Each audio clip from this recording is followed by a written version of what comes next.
دیکھیے بہت ہی سنجیدہ ایشو ہے. اس میں جو نوجوان جو محنت کرتے ہیں، ہمارے بچے بچیاں، اور قابل بننے کی کوشش کرتے ہیں، تو جب آگے چل کے آپ کی محنت اور قابلیت کی کوئی قیمت ہی نہیں ہوگی تو آپ کیا کرو گے؟ آپ کے پاس 95% مارکس ہیں، دوسری طرف سے 65% والا ہے، تو 95% والا رہ جاتا ہے تو کیا کریں گے؟ We are pushing them to the وال.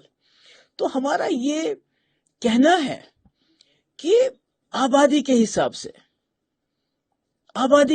سے آپ لوگوں کو ان کا حق دے دیجئے. ہم تو خدا نہ خواستہ کسی سے حق چھیننے کے اس میں نہیں ہے کہ آپ کسی کا حق چھین کے اس کو دے دو، نہیں. جن کی جتنی آبادی ہے ان کو اتنا حصہ ملنا چاہیے. اور یہی کہہ کے نیشنل کانفرنس سے پہلے پارلیمنٹ میں ووٹ لیے کہ ہم یہ پارلیمنٹ میں مسئلہ اٹھائیں گے. آپ دیکھیں ان کے جتنے بھی ممبر پارلیمنٹ ہے، کسی نے پارلیمنٹ میں اس کے بارے میں بات نہیں کی. اس کے بعد کہا نہیں، اب ہمیں یہاں ووٹ دے دیجئے، ہم سرکار بنائیں گے تو ہم آپ کا مسئلہ حل کریں گے. سرکار بنائی اور اس کے بعد بھی کچھ نہیں ہوا. اور کل جب پروٹیسٹ کیا یہاں کے نوجوان بچے بچیوں نے، تو بہت امیدیں لے کے وہ یہاں کے وزیر اعلیٰ کے پاس گئے. تو انہوں نے کیا کہا؟ انہوں نے کہا 6 مہینے انتظار کرو. کیوں؟ کیونکہ کورٹ کا ڈیسیجن تب تک آ جائے گا. تو اگر 50 سیٹیں لینے کے بعد 3 ممبر پارلیمنٹ ہونے کے بعد لوگوں کو پروٹیسٹ کرنا، اور پروٹیسٹ کے بعد آپ ان کو بولیں گے 6 مہینے انتظار کرو تاکہ کورٹ کا فیصلہ آ جائے، تو پھر آپ نے کیا کرنا ہے؟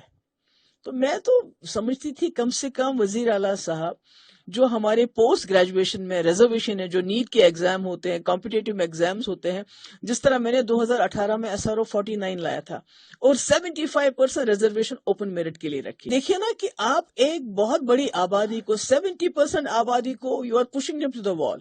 آپ ان کو دیوار کے ساتھ لگا رہے ہیں، ان کی محنت، ان کی مشقت، ان کی قابلیت کو اگنور کر رہے ہیں، تو وہ کہاں جائیں گے؟ اور آپ نے صحیح کہا کہ یہاں 30 سال سے حالات خراب رہے ہیں.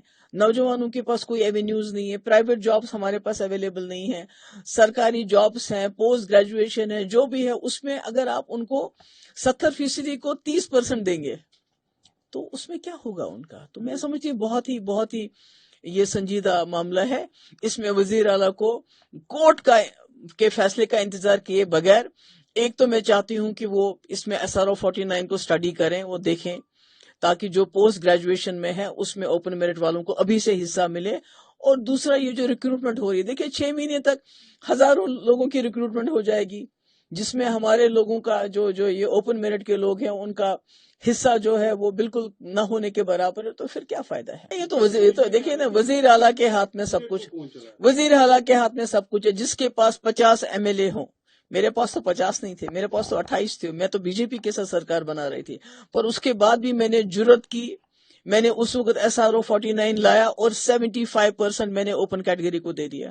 تو آج عمر صاحب کے ہاتھ کس نے روکے ہوئے ہیں؟ نہیں، یہ تو دیکھیے نا، کہنے کو تو بہت کچھ کہہ سکتے ہیں. تو میں سمجھتی ہوں کہ اگر ایک وزیر اعلیٰ 50 ممبر ہونے کے باوجود، 3 ممبر پارلیمنٹ ہونے کے باوجود بھی مطلب لوگوں کو ریلیف نہیں دے سکتے ہیں، لوگوں کو ان کا حق نہیں دے سکتے ہیں، تو پھر کیا فائدہ ہے؟ میں سمجھتی ہوں اس وقت جو حالات ہیں جموں کشمیر کے، جس طرح ہمارے نوجوان اس سردی میں ٹھٹرتے چلے کلان میں سڑکوں پہ بے بس اور بے کس گھوم رہے، تو میں سمجھتی ہوں کہ ہر چیز سے زیادہ پریورٹی اس وقت اس ریزرویشن کو ریشنلائز کرنے کی ہونی چاہیے، اور وزیر اعلیٰ کو کورٹ کا انتظار کیے بغیر اس مسئلے کو حل کرنا چاہیے. پروٹیسٹ تو کوئی بھی کر سکتا ہے، تو اگر آپ کو پروٹیسٹ کرنے کے لیے پہلے ممبر آف پارلیمنٹ بنایا جائے، پھر آپ کی سرکار بنائی جائے، پھر آپ بولیں گے اب میں پروٹیسٹ، تو پھر فائدہ کیا ہے سرکار بننے کا اور ممبر پارلیمنٹ بننے کا؟